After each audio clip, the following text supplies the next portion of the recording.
Bogman. And for more now, let's bring in our panel. First, from Newsmax Washington via Skype, staff writer for The Federalist, Payton, and likewise joining us from that location, but just in front of the Capitol Dome where we served together in the class of '94, my former congressional colleague, Michael Patrick Flanagan. Today, Mike is the president of Flanagan Consulting.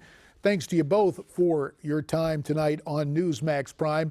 Mr. Trump says the recent sexual abuse allegations made against him are all lies. Listen to this. These vicious claims about me of inappropriate conduct with women are totally and absolutely false. And the Clintons know it, and they know it very well. These claims are all fabricated. They're pure fiction, and they're outright lies. But how is this coverage affecting him at the polls with female voters? Well, based on one survey, it is taking a toll. According to a recent poll conducted by the Public Religion Research Institute and The Atlantic magazine, Mrs. Clinton is outpolling Donald Trump by more than 30 points with women. Mrs. Clinton at 61%, Mr. Trump at 28%. Bree, is there any way for Mr. Trump to bounce back from that kind of deficit with women voters? I don't think so. I think where there's smoke, there's fire.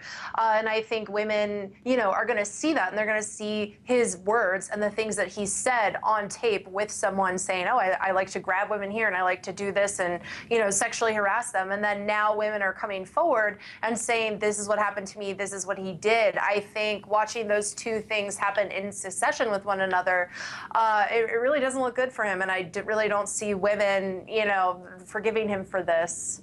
Now, this is very interesting, Mike, because 20 years ago, we were told when Bill Clinton had a relationship with an intern in the Oval Office, we were told, quote, it's just about sex and everybody lies about sex, and the dominant media culture did its best to ignore it. But now it's wall-to-wall Trump being the bad guy and the Clintons skate. Is there any way to overcome this? I don't know if there's a way to overcome it, but I also don't think it has nearly the traction Bree does. Donald Trump is surprisingly honest about his picadillos. He's happy to talk about his marriages. He's happy to talk about the affairs he's had. He's not the kind of guy who hides a lot of things. And if he says he didn't do these things, I mean, there's a large percentage that are going to believe him, particularly when the press has been shown to be as in the bag and dishonest as it is. Mrs. Clinton will do much better than Mr. Trump with women, period. But virtually every survey I've seen, other than the one you're talking about, JD, shows Trump outpolling men at a higher percentage than she's outpolling him in women. So I think it's a wash, and it might even balance among the sexes to Trump. Well, Mr. Trump today in Florida really went after both Clintons, especially on what he's calling the lies that their campaign is telling about him. Let's look. I will not allow the Clinton machine to turn our campaign into a discussion of their slanders and lies, but will remain focused on the issues facing the American people. Now, Bree, in listening to Mr. Trump, almost an hour-long speech today in West Palm Beach, he did turn to those issues. The consensus has been Mr. Trump stick to the issues because the Clintons are trying to make him the issue, it would seem.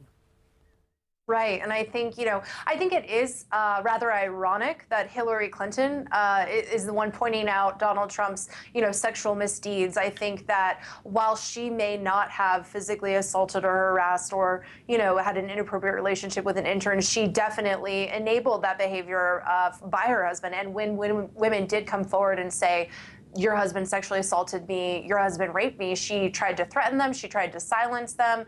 I think, she was very much involved with her husband's misdeeds and behaviors in the 90s. And I think that it's terribly ironic now for her to try and pretend like, oh, she's this perfect, she's this perfect person and Donald Trump is this horrible, vile human being. I think that that's very hypocritical. And I think that the media should do better in holding her feet to the fire.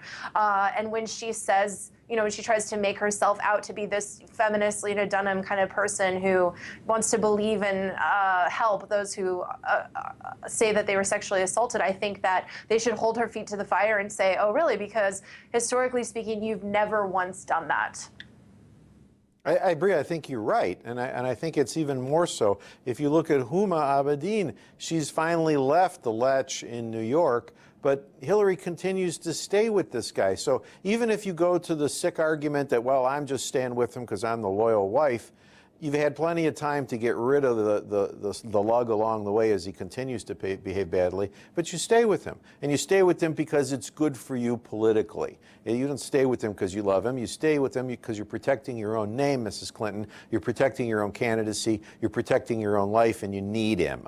And that's why she does what she does. So not only does she brutalize these women, but it's not even for a quasi-okay motive of protecting her family. It's in pure, crass political interest, period. And speaking of crass political interest, since we're, 27 days away from going to the polls, there is still a whole lot of other material to cover. Not only Mr. Trump's speech today, but all of the outside agitation. Tell you what, Bree Payton, Michael Patrick Flanagan, stay right where you are at Newsmax Washington, and we will pick this up again in just a couple of minutes.